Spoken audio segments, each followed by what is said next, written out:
Un sens nouveau à la coopération Sud-Sud, c'est la thématique de ce premier panel.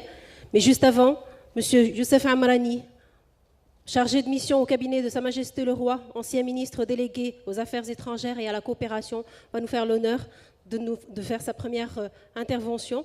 Monsieur Amrani, à vous la parole. Merci.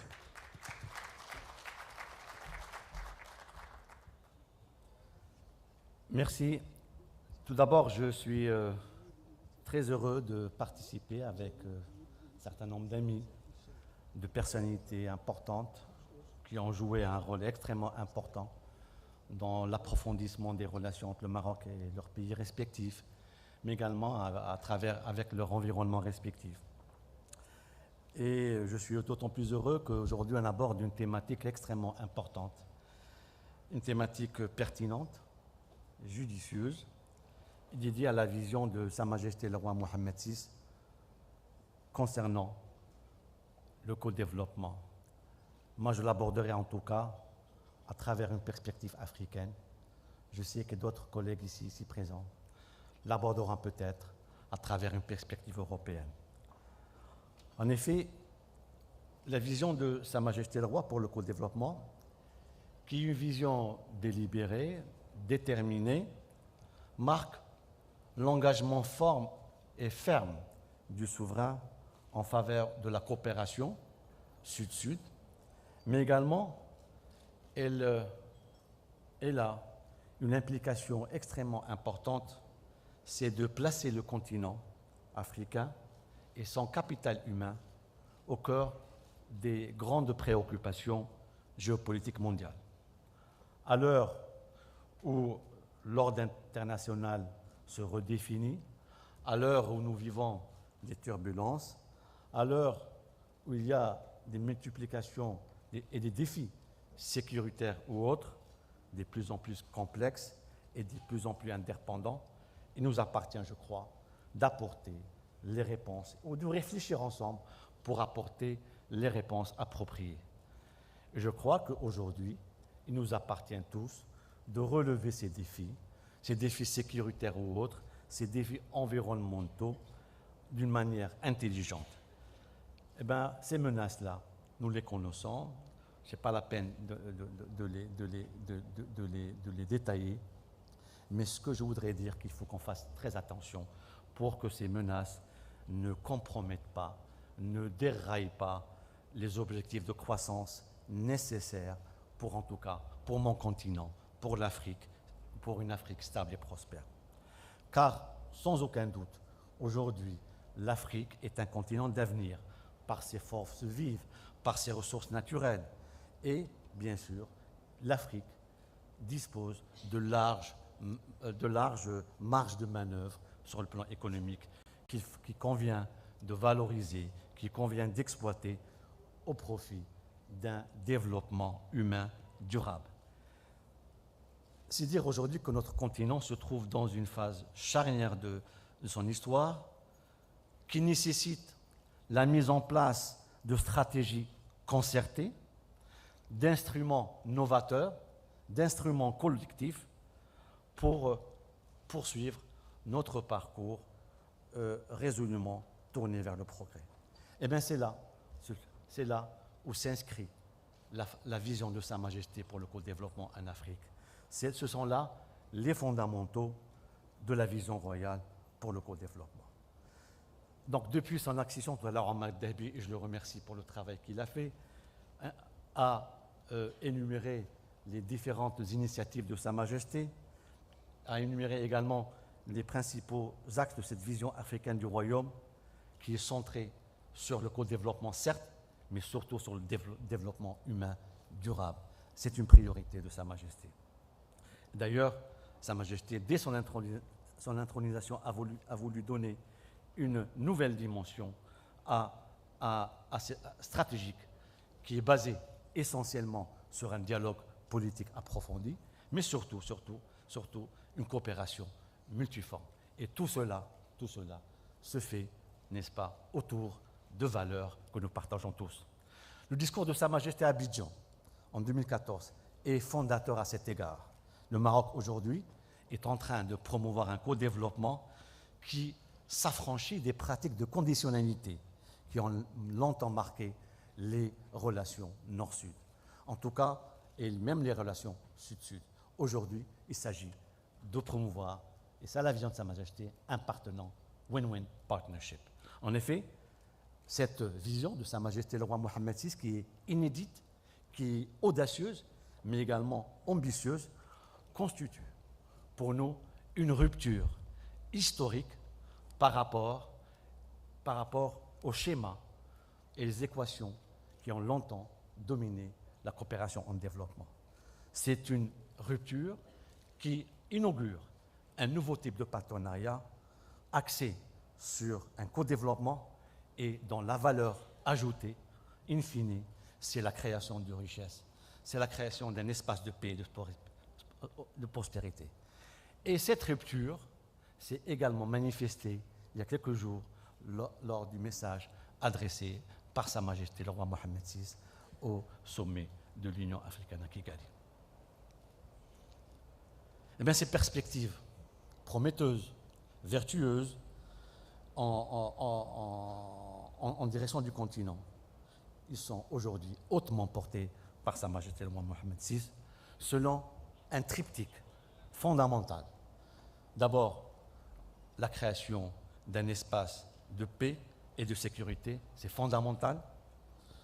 Le deuxième élément du triptyque, c'est l'impératif de croissance partagée, parce que ce qui est important aujourd'hui, c'est comment créer des emplois, comment développer nos ressources en Afrique. Et le troisième élément du triptyque, qui est aussi fondamental, c'est le devoir de solidarité. En tout cas, l'objectif qui est voulu par Sa Majesté, c'est d'ancrer l'Afrique dans un cercle vertueux. Alors je passerai le premier axe de cette vision, c'est la promotion de la paix et de la sécurité. Je pense que pour le Maroc, c'est clair, pour Sa Majesté, c'est clair, il ne peut y avoir de développement sans sécurité humaine. Comme on dit en arabe. Et inversement, il ne saurait y avoir de sécurité et paix durable sans développement. Bien entendu, le développement repose sur des fondamentaux, notamment en matière de paix et de sécurité, qui sont la consolidation de la paix, le renforcement de la démocratie, de la bonne gouvernance, le respect de la souveraineté des États et leur intégrité territoriale. Et enfin, pour asseoir un continent de paix, c'est le règlement pacifique différent. Ce sont les fondamentaux qui ont toujours guidé l'action du Maroc dans ce domaine-là. Aujourd'hui, je crois, et je pars sous le contrôle de mon ami Tidjane Gado, on a abordé ça lors du dernier séminaire de l'IPC à Dakar, que la stabilité institutionnelle dont jouissent un certain nombre de partenaires africains dans le Maroc constitue à bien des égards un réel atout et un élément fondamental dans le renforcement du co-développement. Je passerai en matière de paix et de sécurité, l'engagement de mon pays dans la participation dans plusieurs opérations de maintien de la paix, sa présence au Conseil de sécurité a été mise à profit pour promouvoir la paix et la sécurité, n'est-ce pas? Ainsi, aujourd'hui, je crois que dans le domaine de la paix et de la sécurité, notre partenariat est appelé à s'insérer dans les différentes actions et stratégies élaborées.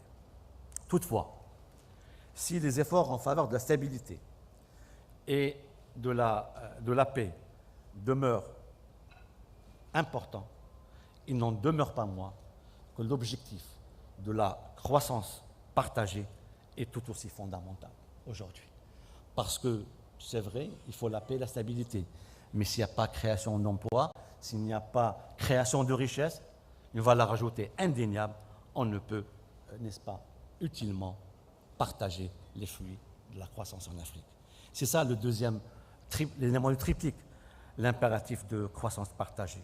Bien sûr, il faut que nous accélérions la restructuration de nos économies africaines, de développer des coopérations fructueuses.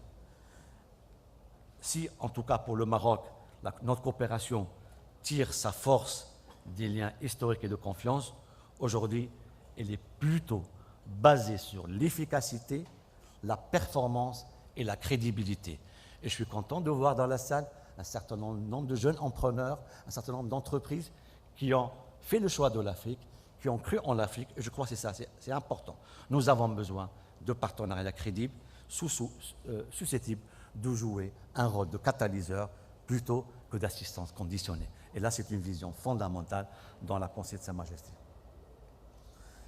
Et le Maroc, d'ailleurs, à l'initiative de Sa Majesté, et par la dimension économique de notre partenariat, notre présence s'est renforcée au fil des années en Afrique, dans différents domaines. Je ne reviendrai pas, certainement, d'autres collègues y parleront. Mais en tout cas, je dirais que la croissance partagée, elle est nécessaire, elle est conforme à notre vision, la vision de Sa Majesté, et elle découle de notre conviction qu'elle ne peut être effective si elle n'est pas collective. C'est fondamental. Il faut qu'elle soit collective pour qu'on puisse, n'est-ce pas, promouvoir l'essor économique de l'Afrique et répondre, c'est important, aux aspirations de jeunes Africains qui souhaitent là. Alors, c'est ça. Je citerai ici Sa Majesté. Il faut que nous fassions notre propre travail en interne. We need to do our own homework, comme les anglophones. L'Afrique doit désormais se prendre en main. Et Sa Majesté l'a clairement dit lors de son discours d'Abidjan, l'Afrique, et je cite, doit faire confiance à l'Afrique, dépasser les obstacles à son développement socio-économique et réussir à créer des emplois en faveur de sa jeunesse. Le troisième élément du triptyque, c'est le devoir de solidarité. Donc, outre ce levier économique à travers la participation des entreprises, la création, l'exploration de nouvelles niches, aujourd'hui, l'épanouissement et la dignité de chaque citoyen demeurent l'élément fondamental de la vision royale. Il s'agit du leitmotiv de chaque action de Sa Majesté en Afrique. Un co-développement équilibré, oui. Un co-développement équitable, oui. Mais qui fait qu'il n'y a pas de grands projets et de petits projets, mais seulement des projets à fort impact pour les développements sociaux et humains. En effet, les expériences du Royaume en Afrique, je crois que je ne parlerai pas, peut-être dans le débat on pourrait l'aborder, mais aussi il y a un élément fondamental que je voudrais souligner ici, c'est la formation des hommes et des femmes et des hommes africains au Maroc. Aujourd'hui, je pense que nous sommes en train vers les 8000 étudiants africains qui étudient au Maroc. C'est extrêmement important, c'est cette valeur de partage, de notre coopération. Je voudrais deux éléments également de cette vision dans le domaine de la solidarité. D'abord, il y a un aspect qui est extrêmement important, c'est toute la dimension culturelle et cultuelle, notamment la promotion d'un islam, parce que compte tenu des relations que nous avons avec notre continent, un islam tolérant, un islam ouvert, à travers cette formation des imams, mais surtout la déconstruction des discours extrémistes, ce que nous faisons aujourd'hui en partenariat avec nos amis africains. Et puis un dernier domaine c'est la dimension écologique et environnementale. Le Maroc abritera à la fin de l'année, avant la fin de l'année, COP22 à Marrakech. C'est une occasion également pour mettre en avant les ambitions de l'Afrique à ces facteurs écologiques et des questions aussi liées à la sécurité alimentaire. Je crois que ce qui est important aujourd'hui, c'est que les notions, je voudrais peut-être conclure par cela, les notions de développement et de sécurité étant indivisibles. Et la conviction du Maroc est que ces menaces sécuritaires ou autres ne peuvent pas être appréhendées par un seul pays, ou un État tout seul, ou à une région elle seule. La lutte contre les menaces qui nous interpellent tous implique aujourd'hui la mise en œuvre de mécanismes transrégionaux et de coopération. Nous sommes, en tout cas, à l'image de ce que fait le Maroc aujourd'hui avec les pays du Golfe dans le cadre de cette relation stratégique. Peut-être aussi, et j'ai quand même deux amis qui sont à côté, deux collègues, mauritaniens et tunisiens, peut-être également l'Union du Maghreb arabe, qui demeure également un impératif prioritaire dans le cadre de cette construction de cet espace de paix et de stabilité en Méditerranée. Ce n'est pas l'ancien secrétaire général de l'UPM qui le dit, mais surtout un Maghrébin convaincu. Parce que le Maghreb est non seulement un impératif sécuritaire pour faire face aux menaces, mais c'est également une opportunité pour nous tous, nos 5 pays, de travailler ensemble pour créer de la richesse, pour connecter nos réseaux. Et c'est ça l'appel lancé par Sa Majesté pour un nouvel ordre maghrébin. Alors, je vais terminer. Miguel Angel, tu ne vas pas échapper, Rachida aussi, et Paolo, 3 collègues, amis européens, mais des Méditerranéens convaincus. Je crois qu'aujourd'hui, il y a une opportunité pour l'Europe de travailler avec la Méditerranée, et au-delà vers l'Afrique. Je crois qu'aujourd'hui, peut-être, Rachida, Paolo et Rachida, en tant que député européen qui participe à cette nouvelle politique européenne de voisinage, je crois qu'aujourd'hui, l'Europe, on a besoin d'une Europe qui s'implique davantage. On a besoin d'une Europe avec des instruments novateurs, parce que le more for more, less for less, et puis les 3 MM de Cathy Ashton ne sont plus à l'ordre du jour. Le Money Mobility Market, je crois qu'aujourd'hui, il faut imaginer d'autres instruments pour redonner au voisinage méditerranéen sa place centrale dans les relations Nord-Sud. Et je pense qu'aujourd'hui, il faut réfléchir à l'impératif de recentrage des stratégies de développement pour les pays du Sud. Vous êtes assis côte à côte, cher Tidjane Gadio et Miguel Angel Moratino. Je vous rappelle, lorsqu'il y a eu une crise humanitaire au nord du Maroc sur la migration, nous avons, grâce, et avec la France aussi, travaillé ensemble sur la conférence sur la migration ou le développement. Et nous avons pu transformer une crise en un modèle de coopération inédit en Méditerranée. Je crois que c'est là, c'est de ces instruments-là, c'est cette vision-là qu'il faut. Parce que les vrais challenges et opportunités de l'Union européenne passent également. Et ça, je crois que c'est très important. Sûrement Rachida ou Miguel Angel en parleront. C'est que les vrais challenges de l'Union européenne passent également par le challenge de l'Afrique. C'est fondamental. Donc, je voulais faire cette petite note pour interpeller nos collègues et amis qu'aujourd'hui, on aura besoin d'outils innovateurs et d'approches beaucoup plus ambitieuses pour la paix. Alors, je conclurai en disant que le temps de l'Afrique dépendante, attentiste et inactive est révolu. L'Afrique évolue, sereinement, certes, mais vers un avenir confiant. Je crois qu'aujourd'hui, nous avons une opportunité ici. Et c'est ça, l'approche de Sa Majesté. C'est une approche endogène qui pourra nous aider à réaliser nos efforts collectifs et consolider notre avenir de paix, de stabilité et de prospérité partagée. Le Maroc est confiant en l'avenir de son continent. Il est convaincu de son émergence et nous avons décidé de miser sur l'Afrique. Je vois Abdeltif Mazouz qui était dans une autre vie ministre du Commerce extérieur et je vois comment le commerce extérieur, à travers ses visites en Afrique, on a pu quand même tisser des liens, en plus du partenariat politique et des relations commerciales, économiques et d'investissement. En tout cas, l'ambition pour le Maroc, c'est de continuer de travailler en Afrique, mais également de jouer ce pont entre l'Europe, l'Afrique, la Méditerranée, voire au-delà. C'est un choix d'ouverture qui est un choix que nous avons fait depuis très longtemps, que Sa Majesté a épousé dès son intronisation, mais tout cela se fait en cohérence avec notre propre identité culturelle et spirituelle. Merci. Merci. Merci, Monsieur Amrani.